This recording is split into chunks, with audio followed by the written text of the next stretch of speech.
Episode 218 childish talk. मोहित के चेहरे का एक्सप्रेशन और भी ज्यादा बिगड़ गया और उसके अंदर गुस्सा भरने लगा था। उसने अपने दोनों हाथों की मुट्ठियां बींच ली और अपने आप को विधि के ऊपर गुस्सा निकालने से रोकने की पूरी कोशिश करने लगा, लेकिन विधि उसके चेहरे के एक्सप्रेशंस को देखकर अभी भी बता सकती थी कि उसके अंदर एक तूफान पैदा हो रहा था। उसने मोहित की हंसी उड़ाते हुए कहा, आप ही हो ना जो मुझे पाना चाहते थे? अब आप ऐसी एक्टिंग क्यों कर रहे हैं जैसे आपके ही साथ कुछ गलत हो गया है?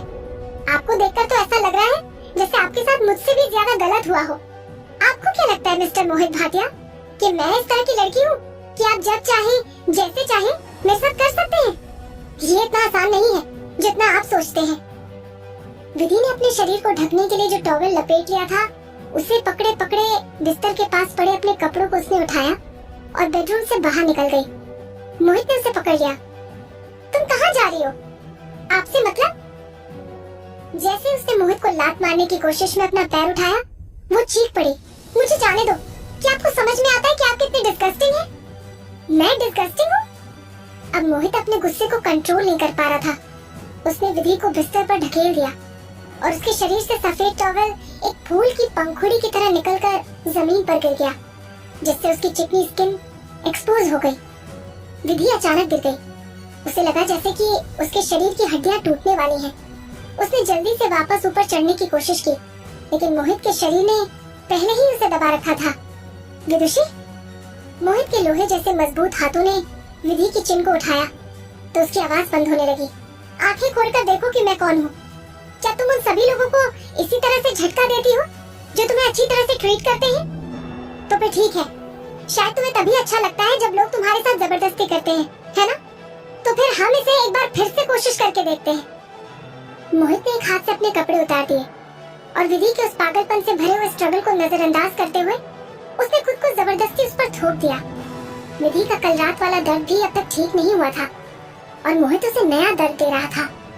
विधि को समझ नहीं आ रहा था कि वो अपने दर्द पर कैसे काबू पाएगी। अपने मेंटल कंफ्यूजन की हालत में विधि ने मोहित को कुछ कहते हुए सुना, कम से कम तुम्हारे शरीर को तो याद रहेगा कि मैं मोहित हूँ। फिर अंधेरा छा गया, कभी न खत्म होने वाला अंधेरा। उसके बाद खून की कुछ बूंदें बहने लगी। फिर एक कुत्ते की तरह भौंकने की आवाज आई और वही लंबे चाबुक वाला आदमी दिखने लगा। छितरी हुई रोशनी में विधि का खूबसूरत और एक्सप्रेशनलेस चेहरा देख सकती थी। विधि जोर से चीखी और जाग गई। मोहित अब कमरे में नहीं था। विधि के शरीर में बहुत दर्द हो रहा था और फर्श पर गंदे टॉवल और कपड़ों का ढेर पड़ा हुआ था, जो उसे याद दिलाता था कि जो कुछ भी हुआ था वो कोई सपना नहीं था।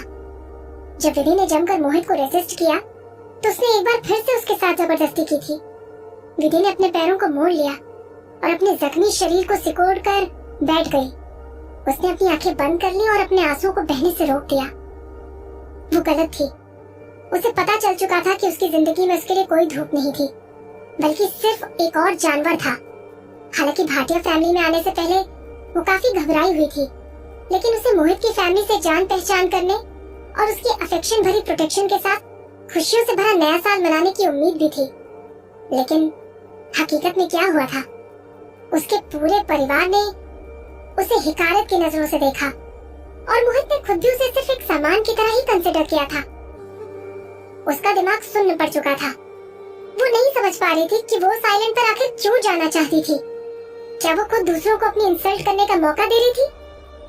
यहाँ तक कि जब वो आरव के साथ थी तब आरव उसे कभी भी बेवजह नहीं धमकाया करता था।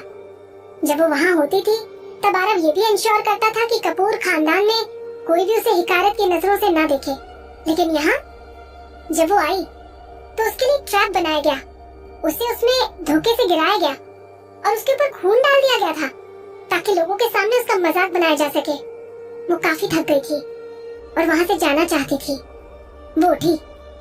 उसने अपना दर्द सहते हुए अपने सामान में से अच्छे कपड़े निकालकर पहन लिए। उसने अपना पासपोर्ट और बैंक कार्ड भी ले लिया और बूमिंग यार्ड से बाहर निकल गई। बूमिंग यार्ड के बाहर काफी धूप तेज थी। वहाँ से दूर समंदर के किनारे कुछ बच्चे खेल रहे थे। जिस बच्ची ने कल उसके अगेंस्ट प्लानिंग की थी और उसे मुसीबत में डाल दिया था, धानी भी उनमें से एक थी। उसने एक सुंदर लाल रंग की स्कर्ट पहनी हुई थी और काफी जोश में थी। उसकी हंसी की आवाज चांदी की घंटी के बजने जैसी खनक रही थी। जिन लोगों ने उसे नुकसान पहुंचाया था वो दुनिया से बेपरवाह आराम से खुले आम खेल सकते थे, लेकिन वो, उसकी 10 उंगलियों में चोट के निशान अभी भी ताजा थे और उसके दिल में हल्का सा दर्द था। उसके शरीर के कई हिस्सों में इतना ज्यादा दर्द था जैसे हजारों सैनिकों ने उसे रौंद दिया हो और वो हिस्से बुरी तरह से टूट गए हो। शायद उसे धानी का शुक्रिया अदा करना चाहिए, क्योंकि उसने ही उसे मोहित का असली चेहरा दिखाया था। मोहित ने उसे तब छोड़ा था जब वो मुश्किल समय में फंस गई थी। मिस शर्मा, बूमिंग यार्ड में नारियल के पेड़ के पास से किसी ने धीरे से आवाज लगाई। विधि ने पलटकर देखा तो वहाँ सुचित्रा थी। आज सुचित्रा ने एक नर्म और खूबसूरत लॉन्ग कोट के साथ एक पतली सी शर्ट और लॉन्ग स्कर्ट पहनी हुई थी। जब सुचित्रा ने विधि की तरफ अपने होठों पर एक प्यारी सी मुस्कुराहट लिए हुए देखा तो वो हमेशा की तरह सुलझी हुई, समझदार और खूबसूरत लग रही थी। क्या आप जाने के बारे में सोच रही हैं? दादाजी ने मुझे आपको सी ऑफ करने के लिए कहा है। मुझे सी ऑफ करने के लिए? विधि एकदम चौंक गई, लेकिन तुरंत समझ गई मिस्टर भाटिया ने उससे और भी ज्यादा नफरत की होगी, क्योंकि वो सिर्फ बूमिंग यार्ड में करीब करीब पूरे 2 दिनों तक रुकी थी और वो उसे वहाँ से भगाने के लिए शायद इससे ज्यादा इंतजार नहीं कर पाए होंगे। इसकी जरूरत नहीं है, मैं जानती हूँ कि मुझे बाहर कैसे निकलना है। विधि की आवाज एकदम सख्त थी। आखिर उसकी भी कोई इज्जत थी। पूरी भाटिया फैमिली ने उसे नीचा दिखाया था और उसे रिजेक्ट कर दिया था, इसलिए वो खुद भी बेशर्मों की तरह उनके घर में नहीं रहना चाहती थी।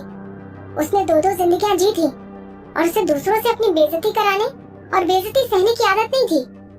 उसने अपने होठों को कसकर बीच लिया और अपनी पीठ सीधा करके धीरे धीरे आगे बढ़ने लगी। सुचित्रा ने भी उसके साथ साथ चलना शुरू कर दिया।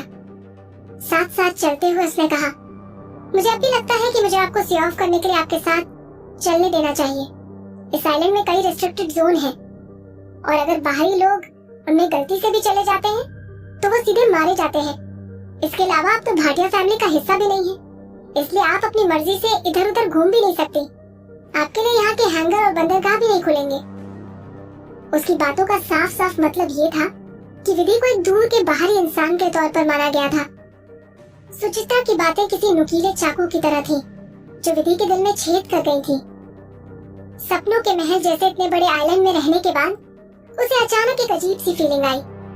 दुनिया इतनी बड़ी थी लेकिन उसका ठिकाना कहाँ था?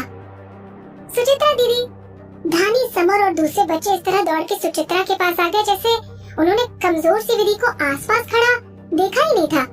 उन्होंने खुशी से सुचित्रा को घेर लिया। एक बच्चे ने कहा, दीदी देखो देखो, हमें ये स्टारफिश मिली है, देखो ना, ये बहुत सुंदर है ना। दूसरा बच्चा उछल उछल कर उसे अपना बनाया हुआ सीपियों का हार दिखाने के लिए मचल रहा था। सुचित्रा दीदी, क्या आपको सीपियों से बना ये हार चाहिए? देखो ना, मैंने अभी अभी आपके लिए एक हार बनाया है, देखो तो ये कितना अच्छा लग रहा है। सुचित्रा को देखकर उसको फेवर करने की कोशिश करते हुए बच्चे खुशी से चहक उठे। जिस तरह से उन्होंने विधि को कल धमकाया था वो उससे एकदम अलग लग रहे थे। पहले ही विधि अच्छे मूड में नहीं थी और उसका शरीर भी काफी कमजोर हो गया था। एक बच्चे ने जैसे उसे टक्कर मारी तो वो लड़खड़ा गई और जमीन पर गिरते गिरते बची। अपने आप को सहारा देने के लिए उसे एक पेड़ पर जाकर टिकना पड़ा और वो बड़ी मुश्किल से अपना बैलेंस बनाकर रख पाई थी। जिस बच्चे ने विधि को धक्का दिया था उसने उसे बड़ी नफरत के साथ देखा, जैसे अपनी नजरों से ही उसे गोली मार देगा। जरा आंखें खोलकर देखो कि तुम्हें कहाँ जाना है। क्या तुम्हें दिखाई नहीं देता कि हम लोग सुचित्रा दीदी से बात कर रहे हैं? तुम्हारी हिम्मत कैसे हुई हमारा रास्ता रोकने की? तुम इतनी कमजोर हो, तुम मोहित अंकल की गर्लफ्रेंड कैसे हो सकती हो? अरे लक्षित बेटा, फालतू बकवास मत करो। सुचित्रा ने बड़ी शालीनता से उसे डांट कर चुप कराया। पता नहीं मोहित अंकल को इनकी जैसी गर्लफ्रेंड कैसे मिल गई। एक तो दादाजी ने मिस शर्मा को एक्सेप्ट नहीं किया, उस पर अब तुम इतना हंगामा कर रहे हो। इतना शोर मत करो कि मिस शर्मा की रेपुटेशन ही खराब हो जाए। उसकी बातों से ऐसा लग रहा था जैसे कि वो इसलिए डर रही थी कि कहीं उसकी रेपुटेशन खराब ना हो जाए। लेकिन ये तो बच्चे भी जानते थे कि उसने ये सब इस बात पर जोर देने के लिए कहा था कि मिस्टर भाटिया ने उसे देखा लेकिन पसंद नहीं किया और एक्सेप्ट करने के लिए बिल्कुल तैयार नहीं हुए। तब तो मुझे तसल्ली हो गई है। धानी ने बहुत खुश होते हुए अपने सीने को थपथपाया। वही तो मैं कह रही थी कि मोहित अंकल की गर्लफ्रेंड उनके जैसी कमजोर कैसे हो सकती है। हमारे दादाजी अभी भी सबसे ज्यादा समझदार हैं। अगर उन्होंने एक्नॉलेज नहीं किया मतलब नो एक्सेप्टेंस। हम अगली बार मोहित अंकल के लिए बेहतर गर्लफ्रेंड ढूंढ लेंगे। अरे हमें उनके लिए गर्लफ्रेंड ढूंढने की क्या जरूरत है? मुझे तो लगता है कि सुचित्रा दीदी भी इतनी बुरी नहीं है। सभी बच्चे हंस पड़े। सुचित्रा ने विधि की तरफ देखकर माफी मांगते हुए कहा, मिस शर्मा, बच्चे इनोसेंट है, प्लीज उनकी बातों को अपने दिल से मत लगा लेना।